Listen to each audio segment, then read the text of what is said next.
சாமி, என் வாழ்க்கையில் நான் எவ்வளவோ கஷ்டத்தை பார்த்துருக்கேன். ஆனால் இப்போ நான் அனுபவிச்சிருக்க கஷ்டம் மாதிரி என் வாழ்க்கையில் வந்ததே இல்லை. எனக்கு இதிலேருந்து வெளியே வர்றதுக்கு எனக்கு ஒரு வழியை சொல்லு. நான் உன்னையே தான் நம்புகிறேன். எனக்கு உன்னை விட்டால் வேறு வழியே இல்லை. நான் இந்த நிலைமையிலேருந்து வெளியே வரணும். என் வாழ்க்கையை மாற்றி அமைக்கணும். நான் இதுக்கு மேலே நல்லா இருக்கணும். எனக்கு ஏதாவது ஒரு வழியை காட்டு கடவுளே, ப்ளீஸ். மகனே, இங்கே வா. சொல்லுங்க சாமி, ஏன் என்னை கூப்பிட்டீங்க? உன் வேண்டுதலை நான் கேட்டுக்கொண்டிருந்தேன். உனக்கு நான் ஒரு வரம் அளிக்கின்றேன். வரமா?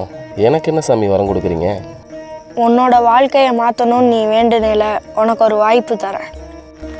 சொல்லுங்க சாமி, என்ன பண்ணணும் நான் சொல்கிற மந்திரத்தை நீ 3 முறை சொன்னேன்னா நீ 2003க்கு போய் உன் வாழ்க்கையை மாற்றிக்கலாம்.